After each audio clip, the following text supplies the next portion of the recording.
তিন নম্বর গোপালপুর ইউনিয়ন বিএনপির দ্বিবার্ষিক সম্মেলন 2025 অনুষ্ঠিত। তথ্য ভিডিওচিত্রে গোপালগঞ্জ থেকে আমাদের প্রতিনিধি মোহাম্মদ তপু শেখ। গোপালপুর পঞ্চপল্লী উচ্চ বিদ্যালয় মাঠ প্রাঙ্গণে ইউনিয়ন বিএনপির সমাবেশ অনুষ্ঠিত হয়। সমাবেশে সভাপতিত্ব করেন গোপালপুর ইউনিয়ন বিএনপির সভাপতি বাবু জীবেশ বারোই।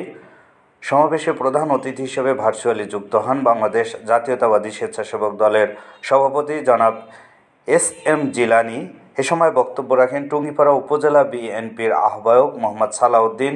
আরও বক্তব্য রাখেন টুঙ্গিপাড়া পৌর বিএনপির সদস্য সচিব মোহাম্মদ ইমদাদ মোল্লা।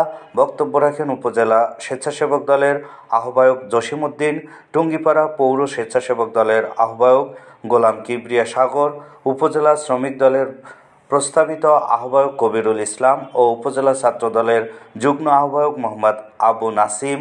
অনুষ্ঠানটি সঞ্চালনা করেন টুঙ্গিপাড়া পৌর যুব দলের আহ্বায়ক ডাক্তার আবু জাফর খান।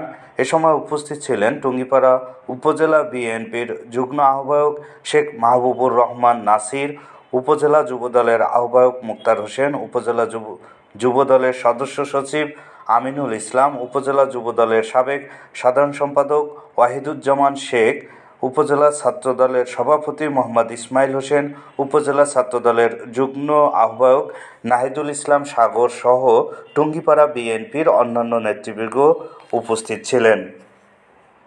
আসন গ্রহণ করবেন রাজপথে বলিয়ান সম্মেলনের আমি দুটো কথা বলতে চাই। আমাদের একবার সুযোগ দিন।